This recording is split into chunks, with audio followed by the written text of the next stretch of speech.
السلام علیکم خواتین و حضرات.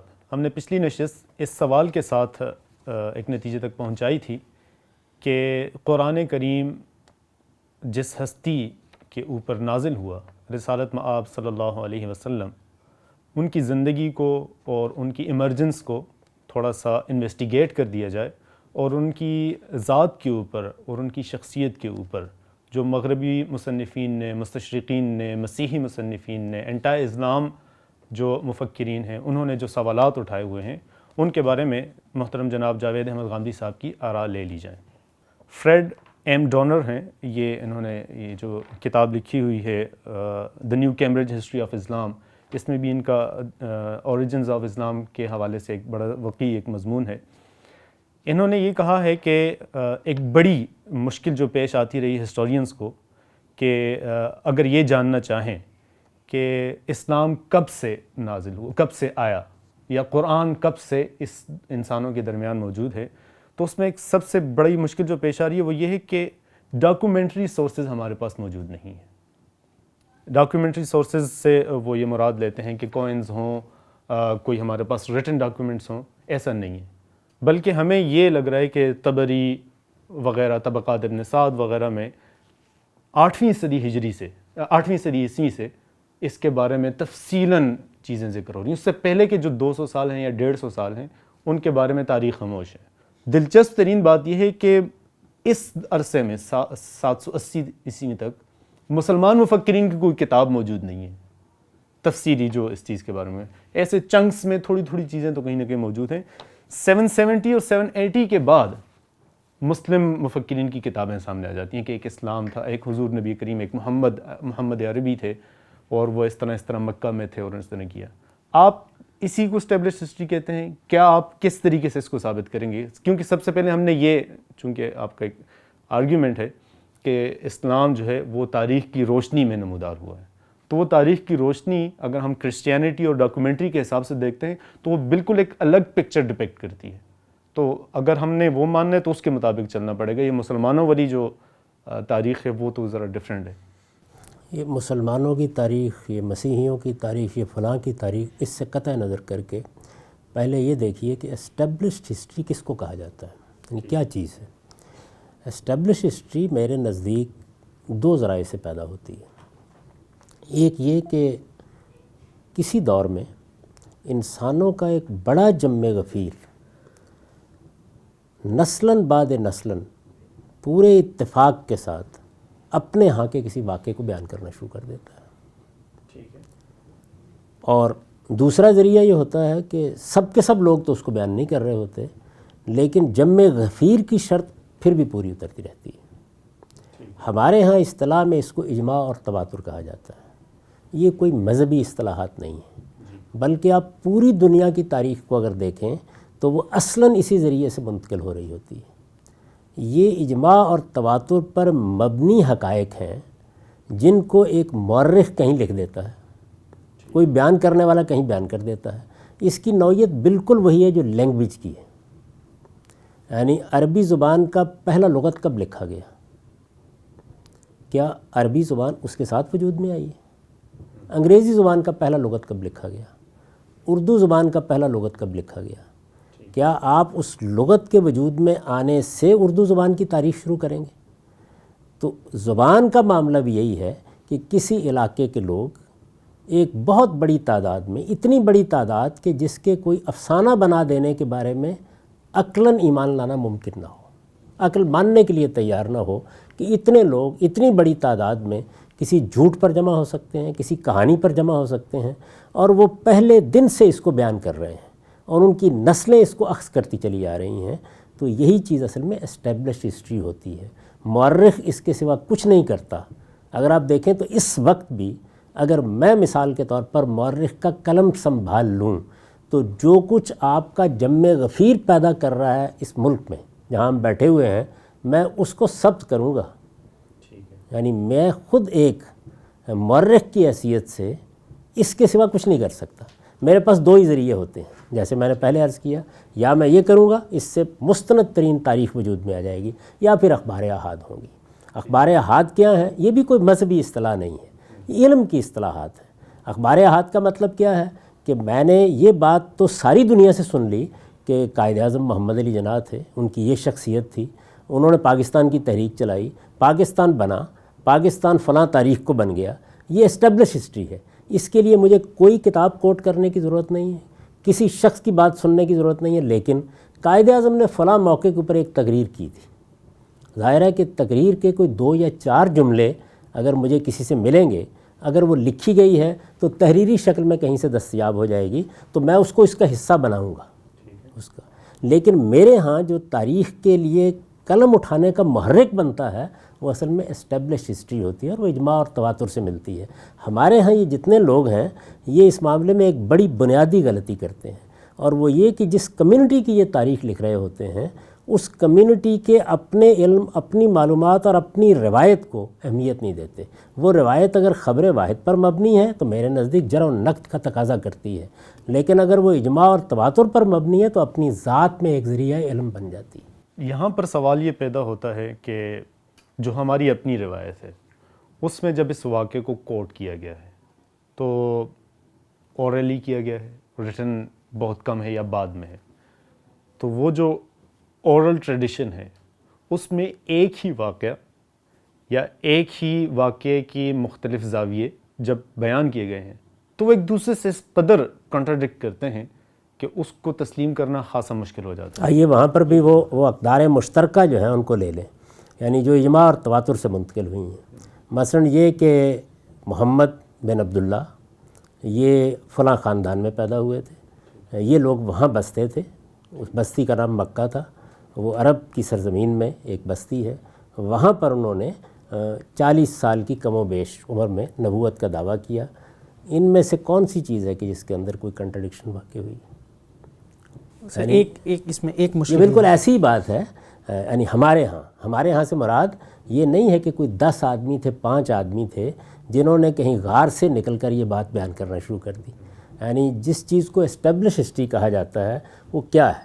وہ یہ ہے کہ جن کو آپ مسلمان کہتے ہیں انہوں نے ایک بڑی سلطنت سے اپنی قومی زندگی کی ابتدا کی ہے۔ جن کو آپ ابو بکر کہتے ہیں، عمر کہتے ہیں، جن کی حکومتیں قائم ہوئیں، یہ کنٹینیوٹی کوئی تاریخ میں دیو مالائی حقیقت نہیں ہے، یہ شخصیات بھی دیو مالائی نہیں ہے۔ ان کے بارے میں تو ہماری پوری کمیونٹی پہلے دن سے اس خبر کو منتقل کر رہی ہے، پہلے دن سے کر رہی ہے۔ یہ پوری کمیونٹی سے مراد کیا ہے؟ یعنی اتنے لوگ ہیں، اتنی بڑی تعداد میں ہیں، اتنی جگہوں پر پھیلے ہوئے ہیں کہ ان کے جھوٹ پر جمع ہونے کا کوئی امکان نہیں۔ میں یہود کی تاریخ میں بھی یہی طریقہ اختیار کروں گا، یورپ کی تاریخ میں بھی یہی طریقہ اختیار کروں گا۔ یہ بات کہ آپ ایک برق تلاش کرنے میں کامیاب ہو جائیں وہ تو مستند ہے، لیکن اتنی بڑی تعداد میں انسان یہ کہہ رہے ہیں کہ مغلیہ سلطنت یہاں قائم ہوئی تھی، یہ کیوں استناد کا درجہ نہیں رکھتا؟ تو اسٹیبلش ہسٹری ہے جس کو ہمیں موضوع بحث بنانا ہوتا ہے قطعی نتائج نکالنے کے لیے۔ اور اخبار احاد پر مبنی تاریخ جس وقت ایک مورخ لکھتا ہے، مورخ ایک فرد ہوتا ہے، وہ بھی دونوں ہی چیزوں کو سامنے رکھ کر تاریخ لکھ رہا ہوتا ہے۔ یعنی لوگوں کے ہاں کیا چیز مانی جاتی ہے اس میں کوئی اختلاف نہیں ہے، سب یہی بات بیان کر رہے ہیں، یا وہ کہتا ہے میں نے فلاں سے سنا تھا، میرے پاس فلاں کتاب آ گئی تھی، مجھے فلاں شخص نے یہ معلومات وہاں پہنچا دی تھی۔ یعنی یہ دونوں ہی سورسز ہیں، آپ تاریخ کی کوئی کتاب اٹھا کے دیکھ لیں، دونوں ہی بیان ہو رہے ہوتے ہیں۔ یونان، افلاطون، سقراط، ظاہر ہے کہ ان کی شخصیات کا بھی جب آپ ذکر کرتے ہیں تو ان دونوں سورسز کو استعمال کرتے ہیں۔ اگر پہلے سورس کی بنیاد پر کوئی بات کہی جائے گی تو اس کو ہم کہیں گے یہ اسٹیبلش ہسٹری ہے، دوسرے سورس کی بنیاد پر کوئی بات کہی جائے گی تو اس سے ایک ضمنی علم حاصل ہوتا ہے جس پر بحث ہو سکتی ہے، گفتگو ہو سکتی ہے۔ بنائے استدلال بنانے کے لیے ہمیں پہلے سورس تک محدود رہنا ہوگا۔ اس میں جب آپ یہ بات کہتے ہیں کہ جم غفیر کی سے جو چیزیں ہمیں مل رہی ہیں اسے ہمیں لینا چاہیے اور تواتر سے لینا چاہیے، اور اس کے مقابلے میں جم غفیر اتنا ہونا چاہیے کہ اس کے بارے میں عقل یہ ماننے سے انکار کر دے کہ یہ سب مل کے کوئی سازش کر کے تاریخی عمل کو شروع کر جی درست ہے، لیکن اس میں سازش کا لفظ تو شاید میں استعمال نہ کروں، لیکن ایک نیچرل رویہ ہے جس کی طرف میرے خیال میں وہ جسے دیکھنا ضروری ہے۔ مثال کے طور پہ جم غفیر کی عقائد، اس کی تاریخ کے خلاف جب کوئی چیز آتی ہے یا کوئی چیز اس کے خلاف انہیں معلوم پڑ جاتی ہے، وہ اخبار احاد ہوں یا تواتر سے چیزیں آ رہی ہوں، وہ جم غفیر انہیں کتر کے نکل جاتا ہے، یعنی وہ چیز پیچھے چلی جاتی ہے اور وہ جو چیز کر رہے ہیں وہ سامنے آ جاتی ہے. یہ وجہ وقاص جو بات کہہ رہے ہیں, بہت ساری معلومات جو ہمیں اخبار احاد سے ملتی ہیں, ہم صرف اسی لیے اسے ختم کر دیتے ہیں یا اس سے ضمنی علم حاصل کرنے کی کوشش کرتے ہیں, یہ کہتے ہیں کہ اس سے ضمنی علم حاصل ہوتا ہے کیونکہ اس کے مقابلے میں تواتر کھڑا ہوتا ہے. لیکن وہ تواتر جو ہے وہ ان اخبار احاد کو اس بنیاد پہ چھوڑ چکا ہوتا ہے کہ یہ ان تک جو ہے وہ استناد سے نہیں, ان کے لیے یہ جو ہے وہ قابل اعتنا نہیں ہے, یہ اس طرح کی چیزیں ہیں. دیکھیے یہ تو لازماً ہوگا نا, یعنی اگر فرض کر لیجئے کہ اس وقت یہ چیز اسٹیبلش ہے کہ قائد اعظم نے پاکستان بنایا تھا اور کوئی 2 آدمی ہمیں آ کے اس سے کوئی مختلف اطلاع دیں, تو وہ 2 آدمی جیسے ہی سکا کیوں نہ ہوں, کون مانے گا ان کی بات؟ یا کوئی شخص اگر مثلاً یہ کہے کہ آپ سب حضرات بڑی غلطی کھا گئے ہیں, ہندوستان میں کبھی مغلوں کی کوئی حکومت قائم نہیں ہوئی, کبھی انگریز نہیں آئے, یہ سب تو آپ خواب دیکھ رہے ہیں, تو کون مانے گا اس کی یہ بات؟ تو اسٹیبلش ہسٹری کا مطلب ہی یہ ہے کہ اب وہ خود معیار بن گئی ہے اس بات کا کہ خبر واحد کو اس کے دائرے کے اندر کھڑے ہونا چاہیے. یعنی جو آدمی بھی کوئی بات بیان کر رہا ہے وہ اگر ان مسلمہ حقائق کے خلاف ہو, مسلمہ حقائق کا لفظ بھی اسی لیے بولا جاتا ہے کہ انسانوں کی ایک بڑی تعداد, کروڑوں کی تعداد میں لوگ ہیں یا لاکھوں کی تعداد میں لوگ ہیں, وہ نسلاً بعد نسلاً ایک حقیقت کو بیان کر رہے ہیں. آپ کو اسے جھٹلانے کے لیے اب کوئی اس سے بڑی چیز لانی چاہیے. یعنی اس کا طریقہ یہ نہیں ہے کہ آپ محض یہ بات کہیں کہ تم لوگوں کی بات فلاں کتاب میں کیوں نہیں لکھی ہوئی. تو میں یہ آپ سے عرض کر رہا ہوں کہ جو اسٹیبلش ہسٹری ہے یہ تو خود کتاب اس کی محتاج ہے کہ اس کی بنیاد پر وجود پذیر ہو. یعنی تبری کہاں سے تاریخ لیں گے بھائی؟ یا اسی اسٹیبلش ہسٹری کو بیان کریں گے, اور یا پھر یہ ہے کہ ان کے پاس کوئی انفرادی طور پر واقعات بیان کرنے والے لوگ آ جائیں گے, یا ان کی ملاقات ہو جائے گی, یا ان کو کوئی کتاب دستیاب ہو جائے گی, ان کو کوئی لکھی ہوئی چیز مل جائے گی, ان کے علم میں کوئی خط آ جائے گا, اسی کو نقل کریں گے نا. تو مورخ جس کو آپ کہتے ہیں وہ جب بھی پیدا ہوگا خود اس کے ذرائع علم کیا ہے, وہ کس بنیاد پر کہتا ہے؟ تو جب اصل بنیاد وہ ہے تو اسی کو دیکھنا چاہیے. یہاں یہ دلچسپ صورتحال پیدا ہوتی ہے بالخصوص مستشرقین کے ہاں, یا جن لوگوں نے حالیہ زمانے میں یہ کام کیا ہے, یہ دلچسپ صورتحال پیدا ہوتی ہے کہ جس چیز کو خود احتیاج ہے کہ وہ کس بنیاد پر کھڑی ہو, وہ اس اصل کے لیے استناد وہاں سے ڈھونڈ رہے ہیں جو اپنی ذات میں محتاج ہے. سر, قائد اعظم محمد علی جناح صاحب نے پاکستان بنایا, یہ اسٹیبلش ہے, لیکن کن انسینٹیوز کے تحت بنایا اس کے بارے میں بات ہو سکتی ہے. ٹھیک ہے, ان پر بھی ہو سکتی ہے, اس کے جزوی واقعات پر بھی ہو سکتی ہے کہ جیو پولیٹیکل سچویشن کیا تھی. ہو سکتا ہے یہاں کی رولرز نے, انگریز نے خود اپنے مقاصد کے لیے, اپنے مفاد کے لیے یہ سارا کام کروایا ہو ان سے, جیسے کہ کچھ لوگوں کی یہ رائے ہے بھی, اور اس کے لیے وہ کچھ چنک سے, کچھ واقعات سے اور کچھ چیزوں سے دلائل بھی پیش کرتے رہتے ہیں. اسی مثال کو اگر حضور نبی کریم صلی اللہ علیہ وسلم کی ذات تک لے کر جایا جائے اور اسلام کے عروج یا نمودار ہونے تک ہم لے کر جائیں, جیسا کہ بعض مغربی مصنفین نے کیا ہے, خاص طور پر پیٹریشیا کرون کا نام اس میں ہم لے سکتے ہیں, ایون جے اسمتھ بھی اسی طرح کی بات کرتے ہیں, تو وہ یہ کہتے ہیں کہ حضور نبی کریم صلی اللہ علیہ وسلم ایک ذہین انسان تھے, ایک سمجھدار اور انتہائی فتین انسان تھے.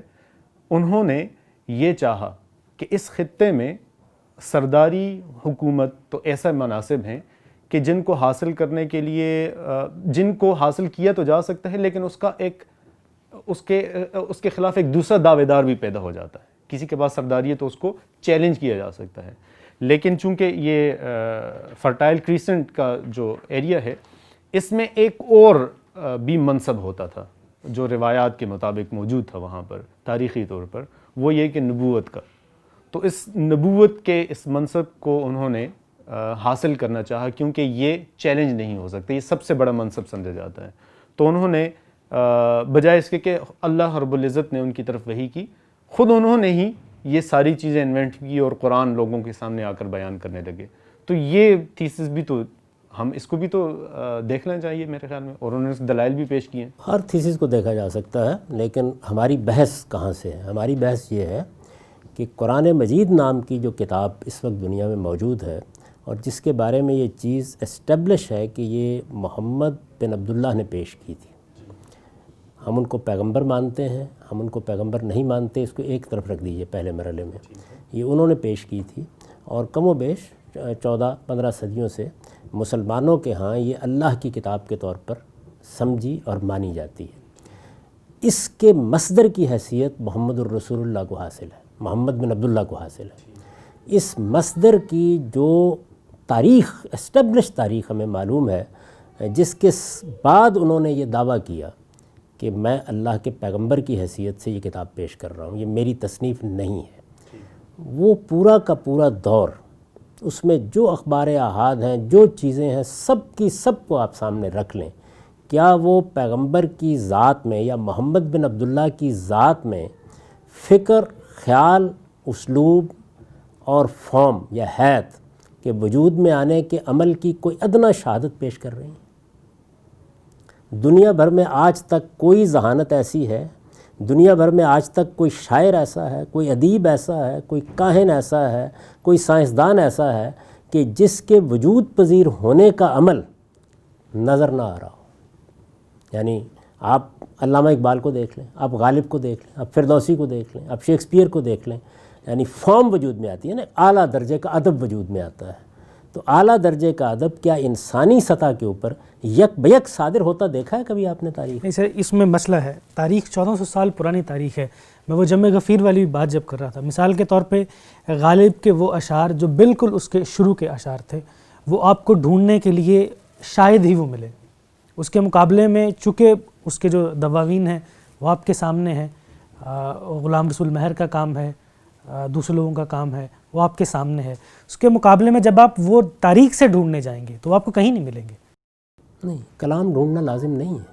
میں تو اس وقت تاریخ یہ تھیسس ہے، یہ بالکل اس میں بنیادی مسئلہ یہ ہے کہ میں جو میرا موجود ہے اس میں کس طرح پرورش پاتا ہوں، اس پہ قیاس کر کے میں یہ قیاس کر رہا ہوں کہ جو 1400 سال پہلے لوگ تھے وہ بھی اسی طرح ہی کرتے ہوں گے، وہ بھی اسی طرح پہلے سیکھتے ہوں گے، پڑھتے ہوں گے، کلاس میں جاتے ہوں گے، یہ کرتے ہوں گے، پھر اس کے بعد یعنی وہ جو بنیادی چیزیں ہیں، یعنی زمانہ جاہلیت کے جو اشعار ہیں انہیں پڑھتے ہوں گے، اور اس کے بعد پھر وہ خود فکر پیش کرتے ہوں گے یا کوئی کلام پیش کرتے ہوں گے۔ تو یہ اصل میں موجود پہ قیاس کر کے آپ تاریخ پہ اپلائی کر رہے ہیں۔ دیکھیے بات یہ ہے کہ ہمارے پاس جو ذرائع علم موجود ہوتے ہیں ان ذرائع علم پر ہم بات کریں گے نا، یعنی ہمارے پاس یہاں ہم کوئی قیاس نہیں کر رہے ہیں، ایک واقعے کا ذکر کر رہے ہیں۔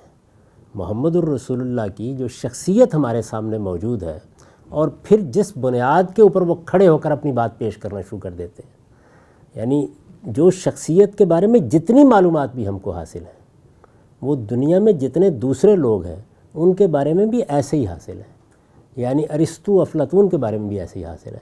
لیکن ہر شخص کے بارے میں ہم یہ جانتے ہیں کہ اس کے گرد و پیش کا ماحول یہ بتا رہا ہے کہ یہ دیکھیے یہ ذہانت ہے، روشنی ہے، طب ہے۔ اس کی وجہ ہے کیونکہ بعد ازاں ارسطو یا افلاطون اپنے آپ کو بطور نبی پیش نہیں کر رہا، تو جو جمع غفیر ہے اس کے مخالف جتنی چیزیں ہوں گی وہ انہیں شاذ روایات، اخبار احاد کیا کہ ختم کر دے گا، اور جو اس کے متعلق تواتر سے چیزیں جو جو نبوت آنے کے بعد یا نبی بننے کے بعد، کیونکہ اہم حصہ وہ ہوتا ہے یا کامیاب ہو جانے کے بعد۔ میں تو یہاں دوسری بات کر رہا ہوں، آپ مسلمانوں کے پورے علم میں اس موضوع کو نہیں دیکھیں گے، یعنی یہ موضوع زیر بحث ہی نہیں آیا سرے سے، بلکہ جس آیت میں قرآن مجید نے یہ دعویٰ کیا ہے اس کو بھی عام طور پر اس کے صحیح سیاق میں رکھے بغیر اس معنی میں پیش کر دیا جاتا ہے کہ وہاں تو اصل میں یہ کہا گیا ہے کہ دیکھو میں نے تمہارے درمیان ایک عمر گزاری ہے، میں نے کبھی جھوٹ بولا ہے۔ وہاں یہ موضوع ہی نہیں ہے، وہاں تو قرآن مجید یہ کہہ رہا ہے کہ تم مجھے جانتے ہو، فقط لبثت فیکم عمرہ، میں نے ایک لمبا عرصہ تمہارے درمیان گزارا ہے، کبھی مجھے اس طرح کا کلام پیش کرتے دیکھا ہے، کبھی ایسی کوئی بات کہتے ہوئے دیکھا ہے؟ تو یہ بات بجائے خود کس جگہ تواتر نے ختم کر کے رکھ دی ہے، یعنی وہ اخبار احادی بتا دیجیے۔ میں تو یہ آپ سے یہ عرض کر رہا ہوں کہ پیغمبر کی ذات سے حیات میں اور فکر میں صادر ہوتا دکھانا چاہیے نا۔ اگر کوئی چیز موجود نہیں ہے اور موجود نہیں ہے تو کیا پیغمبر بولتے نہیں تھے؟ کیا وہ باتیں نہیں کرتے تھے؟ کیا وہ چیزوں پر تبصرہ نہیں کرتے تھے؟ وہ چیز کیا ہے کہ جو اس سے پہلے آپ کو ڈیولپ ہوتی ہوئی ارتقاء کے مراحل سے گزرتی ہوئی نظر آتی ہے؟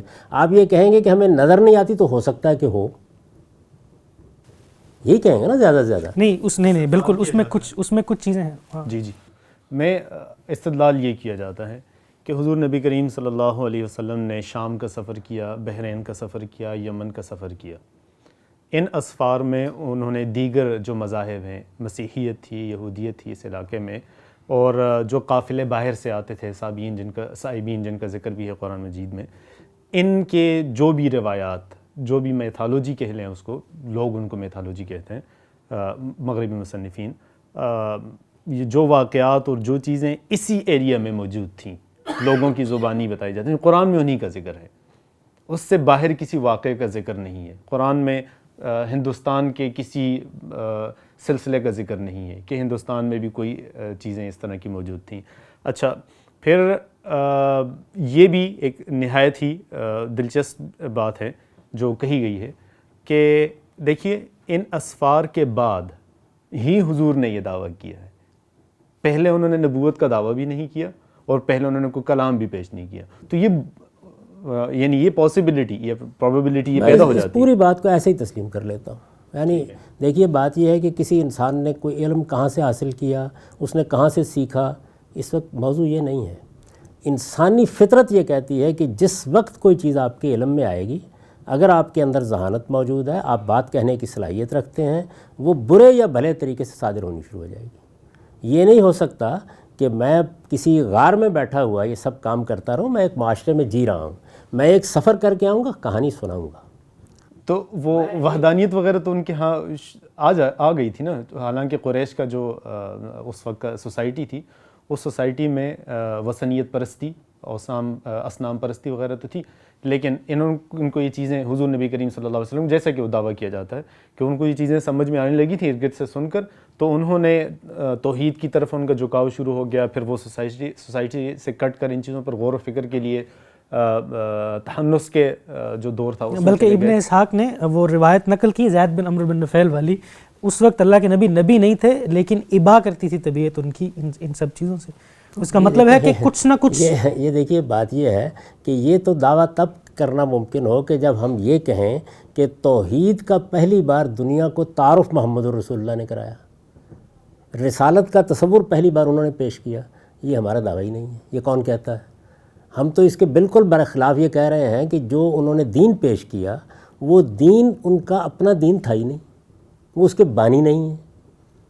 یہ تو تمام انبیاء کا دین ہے۔ اس وجہ سے یہ تو ان لوگوں کو کہنا ہے کہ جو محمد الرسول اللہ کو اسلام کا بانی سمجھتے ہوں وہ یہ بات کریں۔ میں جو بات کر رہا ہوں وہ یہ نہیں ہے کہ محمد الرسول اللہ صلی اللہ علیہ وسلم کا کوئی دین نہیں تھا، ان کا کوئی مذہب نہیں تھا، وہ کسی چیز پر عمل نہیں کرتے تھے، یہ نہیں زیر بحث۔ وہ جس چیز کو لے کر اٹھے وہ ایک کانٹینٹ رکھتی ہے۔ میں قرآن کی بات کر رہا ہوں اس وقت، وہ ایک حیت رکھتی ہے اپنی بات کو بیان کرنے کی۔ آپ کسی جگہ کے اوپر ادنا درجے میں بھی اس کا کوئی شائبہ 40 سال کی یعنی نبوت کا دعویٰ کرنے کی عمر سے پہلے پاتے ہیں؟ یہ ہے سوال۔ وہ خواہ اسٹیبلش ہسٹری میں دکھا دیں، خواہ وہ اخبار احاد میں دکھا دیں، خواہ وہ ان کے ملنے والوں میں دکھا دیں، اور خواہ اس کلام میں دکھا دیں۔ یعنی ظاہر ہے کہ اس کلام کی نوعیت بھی میں آگے چل کر یہ بیان کروں گا کہ وہ محض یہ نہیں ہے کہ اس میں ایک بات کہہ دی گئی ہے یا ایک شاعری کر دی گئی ہے، بلکہ وہ ایک پورا مکالمہ ہے اپنی قوم کے ساتھ۔ اس میں اعتراضات ہو رہے ہیں، اس میں گفتگو ہو رہی ہے، اس میں بات ہو رہی ہے، اس میں کھڑا ہو کر یہ کہا جا رہا ہے کہ تم مجھے جانتے ہو بڑی اچھی طرح، یعنی میں یہ کبھی کلام پیش نہ کرتا۔ تم نے کب دیکھا کہ میں شاعری کرنے کے لیے بیٹھا تھا؟ کب دیکھا کہ میں کوئی فکری مسند سنبھالنے کے لیے جدوجہد کر رہا تھا؟ کب دیکھا تم نے مجھے؟ میں نے تو تمہارے سامنے یہ بات صرف اس پروردگار کی طرف سے پیش کی ہے، فقط لبثت فیکم عمرہ، یعنی 2 سال کا بچہ نہیں ہوں، 10 سال کا لڑکا نہیں ہوں، میں نے ایک عمر تمہارے درمیان گزاری ہے، کوئی آثار تو دکھاؤ مجھے۔ یعنی یہ مصدر کے بارے میں قرآن کا اپنا دعویٰ ہے۔ اب سوال یہ ہے کہ اس دعوے کی تردید میں کوئی بات کہنی چاہیے نا، تو پیغمبر کی جو زندگی ہے 40 سال کی زندگی، اس کے بارے میں کہیں کوئی شائبہ دکھا دیجئے۔ یعنی وہ باقاعدہ طریقے سے بیٹھے ہوئے غور و فکر فرما رہے ہیں، وہ لوگوں کو بتا رہے ہیں کہ دیکھو آج میرے افکار میں یہ نئی بات معلوم غور و فکر والی چیزیں تو ملتی ہیں۔ غور و فکر پہ میں بعد میں گفتگو کروں گا۔ باہر نکل کے کیا آیا ہے پھر میں گزارش کر دوں، پیغمبر کو وحی آتی ہے یا نہیں آتی؟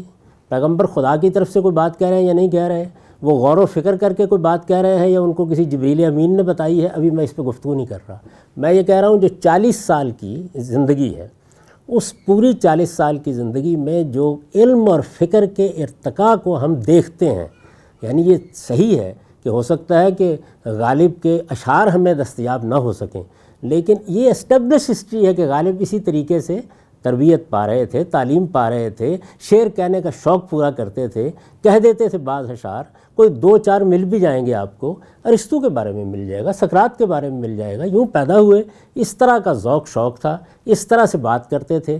وہ کون آدمی ہے کہ جو اس سے بالا تھا؟ سر اس طرح کا جو آپ کہہ رہے ہیں، اس طرح کی چیزیں تو یہاں سے بھی پیش کی گئی ہیں کہ دیکھیے وہ ایک نامور شخصیت تھے، وہ قابل احترام شخصیت ہے، اور یہ تو اسٹیبلشڈ ہے. کس پہلو سے؟ یعنی شاعر کی حیثیت سے، ادیب کی حیثیت سے، کسی بڑے مفکر کی حیثیت سے قابل احترام شخصیت تھے، اپنے اخلاق کردار کی حیثیت سے. مفکر بھی تو تھے نا، وہ حلف الفضول کا جو واقعہ ہوا اس میں انہوں نے کتنی تفکیر کے ساتھ وہ سارا ایک بڑا جو... کیا حلف الفضول کے داعی رسالت میں آپ صلی اللہ علیہ وسلم تھے؟ کسی کی دعوت پر لبیک کہی انہوں نے، اور کس چیز پہ کہی؟ کوئی فکری مقدمہ قائم کر دیا گیا تھا، ایک اخلاقی اصول. یہ تو زیر بحث ہی نہیں ہے، یعنی یہ تو کوئی آدمی نہیں کہہ رہا. میں فیصلہ کرنے کے لیے کسی کو بھی حکم جب مانتا ہوں، اللہ کے نبی کو کچھ خصوصیات، کچھ چیزیں، کچھ افکار، یعنی میری شخصیت اگر چھپی ہوئی ہے، کوئی مجھے جانتا نہیں ہے، تو کوئی تو مجھے 10 روپے نہیں دے گا. یہ میرا مقدمہ نہیں کہ آپ کی شخصیت چھپی ہوئی تھی. یعنی قرآن مجید خود کہتا ہے کہ جن کو پیغمبر بنایا جاتا ہے وہ خیار الناس ہوتے ہیں، تو ان کی شخصیت اس لحاظ سے نہایت ممتاز ہوتی ہے کہ وہ اپنے اخلاق کے لحاظ سے، اپنے کردار کے لحاظ سے، اپنی غیر جانبداری کے لحاظ سے سب کے نزدیک قابل احترام ہوتے ہیں، ہونا چاہیے. میں تو یہ گزارش کر رہا ہوں کہ قرآن زیر بحث ہے، قرآن مجید ایک حیت رکھتا ہے، یعنی بات کرنے کے لیے ایک اسلوب اختیار کیا گیا ہے، کلام وجود میں آیا ہے. آپ کسی ادبی شہپارے کا جائزہ لیتے ہیں تو 2 ہی چیزیں کہیں نا، کانٹینٹ کیا ہے، کیا بات کہی گئی، مشمولات کیا ہیں اس کے اندر، اس کے لیے حیت یا فارم کیا اختیار کی گئی ہے. مجھے اس کے ظہور کا کوئی ادنا شائبہ اصل میں کنفیوژن جس سے ہو رہی ہے. پچھلی نشست میں آپ نے اقبال کا وہ مصرع پڑھا تھا، تراشیدم پرستیدم شکستم والا.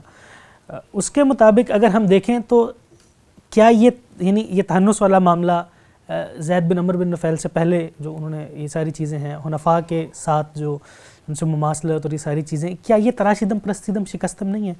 یعنی تہنس تو اصل میں قریش کی روایت تھی. انصاب الاشراف میں انہوں نے باقاعدہ بتایا ہے کہ قریش رمضان میں باہر چلے جاتے تھے، اللہ کے نبی بھی اسی میں غار حرا میں. یہ دنیا میں نے یہ کب کہا کہ محمد رسول اللہ کسی غار سے نکل کے آئے تھے؟ یعنی ایک شریف النفس انسان جو معاشرے میں اس کے اچھی اقدار موجود ہیں، ان اقدار کے اندر زندگی بسر کر رہا ہے. میں تو یہ گزارش کر رہا ہوں کہ ان کی زبان بند نہیں تھی، ان کی زبان سے باتیں نکلتی تھیں. وہ حیت، وہ فارم جو قرآن نے اختیار کیا، یا وہ کانٹینٹ جس اعتماد کے ساتھ وہ صادر ہونا شروع ہو گیا، اس کے صدور کے کوئی آثار دکھانے چاہیے کہ وہ اس سے پہلے بھی تھے. یعنی آپ کو چیلنج کرنا ہے فقط لبثت فیکم عمرہ کو. یہ میں نے تو اپنی طرف سے کبھی کوئی مقدمہ قائم ہی نہیں کیا، مذہبیات میں میں اس کا قائل ہی نہیں ہوں. قرآن مجید نے 2 چیزوں کو بالکل متعین کر کے رکھا ہے، دوسری بات میں میرے بحث آئے گی. یعنی یہاں سے وہ کھڑا ہو کے بات کر رہا ہے کہ یہ کلام جو میں نے تمہارے سامنے پیش کیا ہے، تم اس کی حیت کو دیکھ لو، فارم کو دیکھ لو، اس کے مشغولات کو دیکھ لو، اس کے کوئی آثار کسی درجے میں تمہیں میری زندگی میں نظر آتے ہیں؟ میں یہ عرض نہیں کر رہا کہ معاذ اللہ خاکم بندھن کے آپ گونگے بہرے تھے. بھائی آپ ایک شریف النفس انسان ہیں، اپنی سوسائٹی میں رہتے ہیں، اس سوسائٹی کے اندر جو اچھی اقدار ہیں ان کو آپ نے اختیار کر رکھا ہوا ہے. ان باتوں میں تو کوئی بحث ہی نہیں ہے. قرآن مجید کیا اچھی اقدار کو بیان کرتا ہے محض؟ قرآن مجید کا ایک پورا نظام فکر ہے.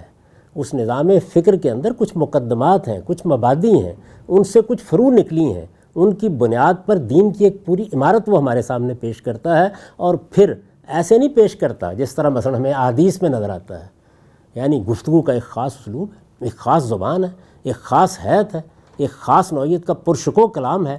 اس کے لیے مصدر میں ارتقا دکھانا چاہیے. اچھا سر، اس میں ایک بنیاد میں بنیاد میں ایک سوال میں کرنا چاہوں گا. مثال کے طور پہ یہ جو پیٹریشیا کرون جو ایک عمارت بنا رہی ہے، میں اس کو بھول جاتا، لیکن کیا اس کے بعد کسی نے نبوت کا دعویٰ نہیں کیا؟ کیا اس کے بعد انہی الفاظ میں کسی نے بولنے کی کوشش نہیں کی؟ مسلمہ کذاب، بلکہ ہمارے ابھی جو مرزا غلام احمد قادیانی صاحب ہیں، آپ ان کی چیزیں اٹھا کے دیکھیں، وہ کوشش ایسے ہی کرتے ہیں جیسے خدا بولتا ہے، وہ پیشین کو ہی ویسے کرتے ہیں. ہم نے بہت سی مثال دے دی. چلیے ہمارے سامنے ایک ایسا شخص موجود ہے کہ جس نے نبوت کا دعویٰ کر دیا. جی، ان کی پوری شخصیت کو دیکھ لیجیے. یعنی وہ کون تھے، کہاں پیدا ہوئے، ان کے ابتدائی افکار کیا تھے، وہ لکھنے والے آدمی اس میں بھی مسئلہ دیکھیں، قادیانی صاحب کے ساتھ متعلق جتنی معلومات ہمارے پاس آ رہی ہے وہ مذہبی لوگوں نے ڈسٹارٹ کر دی ہے. میں تو ان کی اپنی تصنیفات کی بات کر رہا ہوں. میں تو کبھی کسی دوسرے کی بات بیان ہی نہیں کرتا. ٹھیک ہے. یعنی آپ انہی کی روایت لے لیں نا. یعنی کیا ان کے ہاں بھی یہ معاملہ ہوا ہے کہ ایک دن اچانک انہوں نے 40 سال کی عمر میں یہ کہا ہو, ایک عام آدمی نے کھڑے ہو کے, یعنی اپنی شخصیت کے لحاظ سے نیک ہیں, شریف ہیں, فرض کیجئے, مان لیجئے, لیکن انہوں نے کھڑے ہو کر یک بیک یہ کہا کہ مجھ پر آج سے اللہ تعالیٰ نے یہ بھاری ذمہ داری ڈال دی ہے, انا سنلقی علیک قولا ثقیلا, اور وہ اٹھ کر کھڑے ہو گئے ہیں اور انہوں نے یہ کلام پیش کیا. ذرا مجھے وہ کلام دکھا. سر یہ کہہ رہے ہیں وہ, مثال کے طور پہ جو اپنا خط وہ لکھتے ہیں, کون کہہ رہے ہیں؟ قادیانی صاحب. یہ بات وہ خط میں لکھ رہے ہیں, ان کے جو کون تھے, خلیفہ کون تھے, اس سے پہلے دیکھیے نا, اس میں وہ لکھ رہے ہیں کہ میرے اوپر یہ ذمہ داری ہے, تعلیف ہو رہی ہے. دیکھیے اس سے پہلے کا پورا ارتقائی عمل ہمیں معلوم ہے, ان کی تصنیفات سے معلوم ہے, ان کے نہ ماننے والوں کے دعوی کی بات نہیں کر رہا میں. مرزا غلام احمد صاحب قادیانی کی شخصیت کو ہم انسانی ارتقاء کے مراحل سے گزرتے ہوئے دیکھ رہے ہیں, ایک مناظر اسلام کی حیثیت سے, ایک لکھنے والے کی حیثیت سے. اس کے ہاں فکر کا بھی ارتقاء ہو رہا ہے, اس کے ہاں اسلوب کا بھی ارتقاء ہو رہا ہے. یہ ساری چیزیں ہیں ان کی کتابوں میں. آج بھی ہم بتا سکتے ہیں کہ یہاں اسلوب کس زمانے کا ہے, یہاں کس زمانے کا ہے, پہلے دور میں کیا بات کہتے تھے, دوسرے میں کیا کہتے تھے. ان کے تو بنیادی مقدمات تک انسانی مراحل ہی سے گزرے ہیں تمام کے تمام. بلکہ یہ ساری تو ان کی غلطی کی ایک بڑی دلیل بھی بنتی ہے کہ بھئی ان کا جو دعویٰ ہے وہ غلط ہے, کیونکہ انہوں نے پہلے کہیں سے شروع کیا پھر کہیں پر. بات یہ ہے کہ یہ تو بنیادی طور پر اللہ تعالیٰ نے اہتمام کیا ہے اس دور میں کہ آپ کو یہ بتا سکیں کہ فقط لبثت فیکم عمرہ کیا چیز ہوتی ہے. ٹھیک ہے, فقط لبثت فیکم عمرہ والی بات پر بات کرتے ہیں. حضور نبی کریم صلی اللہ علیہ وسلم نے جو کلام پیش کیا, جو گفتگو کی, جو بھی اپنی زندگی وہاں پہ پہلے بھی گزاری اور پھر نبوت کے بعد بھی گزاری, میں ایک مسیحی اینٹائی اسلام مفکر کے الفاظ استعمال کر کے کہوں گا کہ مسلمانوں نے بڑی چالاکی سے جو اچھا کلام تھا, جو بہتر کلام تھا, اس کو جمع کر کے مدون کر کے کہا کہ یہ قرآن ہے, خدا کی کتاب ہے. جو باقی چیزیں تھیں جن کے اوپر زیادہ سوالات کھڑے ہو سکتے تھے, عربیت تو وہ جانتے تھے, کلام کی گہرائی کو بھی سمجھتے تھے, باقی انہوں نے کہا کہ یہ احادیث ہیں. تو نبی جب گفتگو کرتا ہے, نبی اللہ کا پیغمبر جب انسانوں کے درمیان رہتا ہے, تو ان کے کلام میں یہ فرق کیوں, کیسے, اور آپ کیوں کہتے ہیں, یا کوئی بھی مسلمان مفکر یہ کیوں کہتا ہے کہ یہ تو قرآن ہے, خدا کا کلام ہے اور یہ نہیں ہے. کیا نبی کا یہ سارا سلسلہ, حالانکہ اس میں بھی دین کی باتیں ہو رہی ہوتی ہیں, اس میں بھی ہو رہی ہوتی ہیں. مثلا زکوٰۃ کا معاملہ ہے تو وہ تفصیل سے قرآن میں موجود نہیں ہے, حدیث سے ہمارے پاس آتا ہے. اسی طرح اور دیگر بہت ساری چیزیں, احکامات ایسے ہیں کہ جو حدیث سے ہمارے پاس آتے ہیں.